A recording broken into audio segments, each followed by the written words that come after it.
விடுதலை புலிகளுக்காக உதவி செய்து தங்கள் வாழ்க்கையின் பெரும்பகுதியை தொலைத்த திராவிட இயக்க தோழர்கள் அடைஞ்சாங்க, இன்னைக்கு வரைக்கும் இருக்காங்க. நீ எப்படி அதை வந்து ஒரு காமெடியாகவும் கற்பனையாகவும் கதைகளாகவும் சிரிச்சு சிரிச்சு எப்படி பேச முடியுதுன்னு அந்த தம்பி கேட்டார் பார்த்தீங்களா? எனக்கு அந்த மற்ற எந்த கருத்தையும் விட ஒரு ஒரு உங்கள மாரி ஒரு தம்பி தான், உங்கள மாரி ஒரு தங்கச்சி தான், தங்கச்சியோட ஒரு அருமை தெரிஞ்சவர் தான். அந்த கருத்தை மட்டும் யோசிச்சு பாருங்க.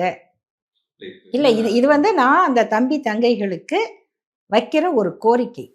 இப்ப அந்த மேடைகள்ல வளர்ந்தவர் தானே சீமான். இப்ப அங்கதான் வந்து அது எப்படி புரிஞ்சிருன்னு தெரியல. ஆமா, அதனால தான் வந்து இவர் எவ்வளவு ஆபத்தான மனிதர்னு நம்ம சொல்றோம். நீங்க வந்து ஆபத்தான மனிதர்களை அடையாளம் காண தவறிய குற்றமும் எங்களுக்கெல்லாம் இருக்குல்ல. இல்ல அந்த வலி நிறைந்த நாட்கள் இருக்குல்ல, அதுல வந்து பெரியாரிய மேடைகள்ல பயணம் பண்ணவர் தான் அவர். இல்ல இல்ல, அப்ப அவர் பேச்சாளரா நாங்க மேடைகள்ல கூட்ட அவர் பேசுவாரு.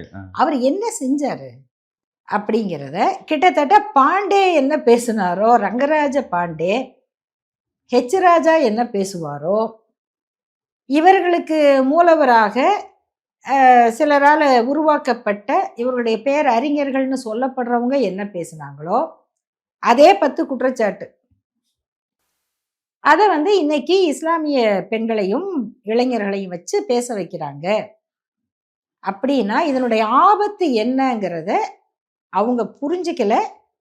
இல்லை புரிஞ்சாலும் பரவாயில்ல. இப்போ வேலூர் இப்ராஹிம் யாரு, அவர் புரிஞ்சு செய்கிறாரா புரியாமல் செய்கிறாரா தெரியாது நமக்கு.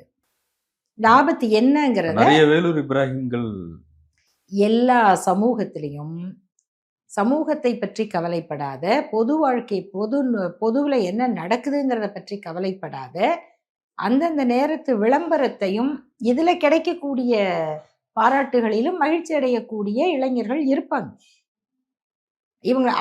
நான் அவங்களுக்கு உள்நோக்கம் இருக்குன்னு நினைக்கல. அவங்களுக்கு தவறான நஞ்சு புகட்டப்பட்டிருக்கு. அதை அவங்க வந்து வெளியில சொல்றாங்க. அதனால இதை வந்து அவர்களோடு இருக்கிறவங்க தான் வந்து யோசிக்கணும். பெண் இப்படி இருந்தாதான் இவங்களுக்கு பிடிக்கும், அதுதான் பெண்மை அப்படின்னு யாரோ சொன்னதை நம்பிக்கிட்டு நானும் வசதியா கிளம்பி போறேன். நம்ம கலாச்சாரத்துல அச்சம், மடம், நாணம், பயிர்ப்புலாம் இருக்கு.